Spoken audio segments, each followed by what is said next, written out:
사고의 자유 오늘의 이야기. INFJ가 그렇게 비밀스러운 진짜 이유 7가지. 지금 시작합니다. INFJ들은 왜 그렇게 비밀스러운 것일까요? INFJ의 진정한 성격과 아름다움은 시간이 지나면서 드러나며 오직 진정한 소수의 사람들에게만 보입니다. 사실 INFJ를 아무리 오래 알아왔더라도 그들을 완전히 알 수는 없습니다. 그렇다면 이것이 의도된 것일까요? INFJ들은 숨기는 것이 있는 걸까요? 아니면 그들의 비밀스러운 성격이 경계를 설정하는데 어려움을 이렇게 보상하는 것일까요? 지금부터 INFJ들이 왜 그렇게 비밀스러운지의 진짜 이유 7가지를 알려드리겠습니다. 첫 번째, 방어 기제로서의 비밀 유지. INFJ는 상황과 주변 환경의 에너지에 따라 때때로 약간 차갑고 무관심하게 보일 수 있습니다. 그러나 실제로는 그들이 더 깊고 민감한 본성을 숨기기 위해 무의식적으로 이런 외부 장벽을 세우는 경우가 많습니다. 새로운 환경을 탐색하거나 새로운 사람들을 만날 때 INFJ는 주변의 행동과 몸짓, 에너지를 분석하면서 자신에 대해 무언가를 공유하는 것을 우선순위에서 밀리게 합니다. 이들은 자신이 노출되는 것보다 다른 사람을 더 깊이 이해하는 것을 선호합니다. 그래서 INFJ의 비밀스러움은 자신을 보호하고 새로운 상황에 적응하기 위한 자연스러운 방어 기제입니다. 두 번째, 자연스럽게 상담사의 역할을 맡게 됩니다. INFJ는 MBTI 성격 유형에서 가장 훌륭한 상담사 역할을 합니다. 이들은 무의식적으로도 열린 귀나 기대 어깨가 필요한 사람을 감지할 수 있습니다. INFJ는 누군가가 이해를 필요로 하는 순간을 감지하고 그 개인이 편안함을 느낄 수 있는 가장 안전한 공간을 만들려고 합니다. INFJ는 자신의 문제를 논의하지는 않지만 다른 사람들의 경험을 진정으로 이해하기 위해 귀를 활짝 엽니다. 이는 상대방이 과부하되지 않고 편안하게 느낄 수 있게 하기 위한 배려에서 비롯된 것입니다. 그래서 INFJ는 자신의 삶에 대해 입을 다물고 다른 사람들의 이야기를 잘 들어주는 역할을 자연스럽게 맡게 됩니다. 세 번째, INFJ 성격 유형에 대해 조금이라도 알고 있다면 그들이 가장 모순적인 유형 중 하나라는 것을 알 수 있을 것입니다. INFJ는 여러 가지 측면에서 생각하고 이해하는 방식이 서로 모순되기도 합니다. 예를 들어 사람들과의 소통을 원하면서도 동시에 고독을 필요로 하는 딜레마가 있습니다. 또한 성숙한 영혼을 가지고 있으면서도 어린아이 같은 호기심을 지니고 있죠. 이러한 모순적인 성격은 INFJ에게 단순한 대화조차 복잡하게 느껴지게 만듭니다. 그들은 명확한 흑백 논리를 따르지 않으며 결론을 내리기보다는 더 깊은 질문을 던지려고 합니다. 이런 성향으로 인해 다른 사람을 놀라게 하거나 위선자로 보일까 두려워하며 때로는 자신의 의견을 이야기하는 것을 꺼려하는 것입니다. 네 번째, INFJ는 오해받는 것을 매우 싫어합니다. 모든 INFJ가 신뢰할 수 있는 사람에게서 바라는 한 가지는 바로 열린 마음입니다. 이들은 오해받는 것에 대한 깊은 두려움을 가지고 있기 때문에 판단받지 않는 환경에서만 편안함을 느낍니다. 그러나 이러한 환경을 찾는 것은 쉽지 않기 때문에 INFJ는 보통 자신의 사생활을 유지하는 것이 더 편하다고 느낍니다. INFJ는 주로 내향적 직관을 통해 결정을 내립니다. 그래서 물리적 증거가 부족하더라도 직관에 따라 행동하는 경우가 많습니다. 하지만 직관은 매우 예측하기 어렵고 설명하기도 힘듭니다. 때로는 자신조차도 그 의미를 이해하지 못할 때도 있습니다.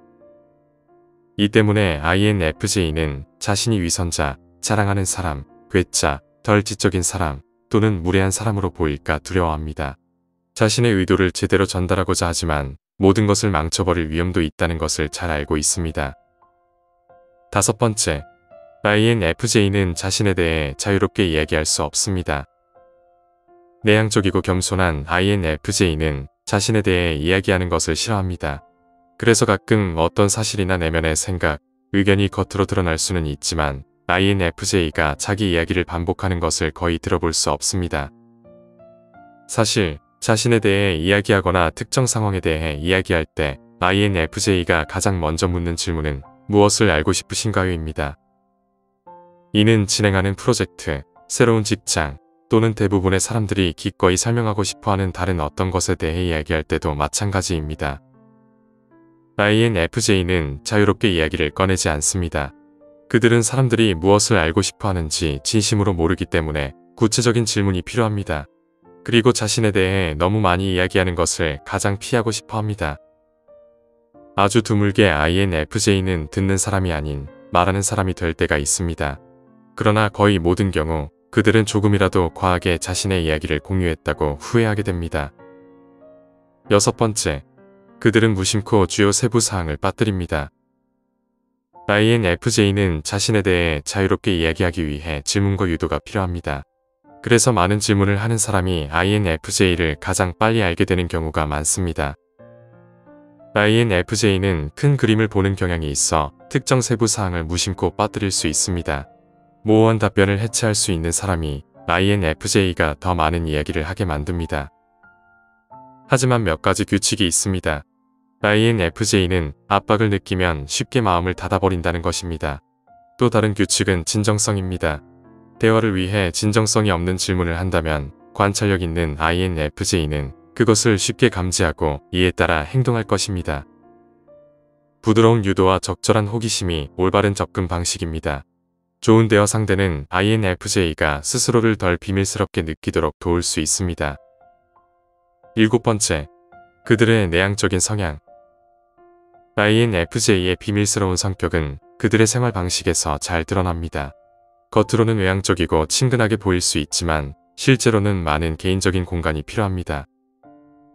예를 들어 직장에서는 외향적으로 보이지만 퇴근 후에는 사람들과 만나고 싶어 하지 않거나 직장 행사에 참석해도 일찍 떠나고 싶어 합니다. 사람들은 INFJ가 문자에 답하는데 시간이 걸리거나 전화를 잘 받지 않는 이유를 궁금해할 수 있습니다. 감각적으로 민감한 INFJ는 강한 독립성을 위해 약간의 공간이 필요하지만 이는 일부 사람들에게 비밀스럽게 보이기도 합니다. 하지만 INFJ는 비밀스럽거나 무관심하게 보이려는 의도가 전혀 없습니다. 단지 그들은 일정 수준의 거리를 유지해야 하며 그 이유를 잘 설명하지 못할 뿐입니다. INFJ들이 비밀스러운 이유는 그들의 성격과 관련이 깊습니다. 이들은 깊이 있는 사고와 감정을 가지고 있으며 자신을 쉽게 드러내지 않습니다. INFJ는 본질적으로 매우 사적인 사람들입니다. 이들은 자신의 내면 세계가 매우 중요하며 이를 쉽게 공유하지 않습니다. 이는 그들이 자신을 보호하고 자신의 감정을 소중히 여기는 방식입니다. 또한 이들은 진정한 연결을 원하며 겉으로 드러나는 모습을 통해 이를 찾기 어렵다고 생각합니다.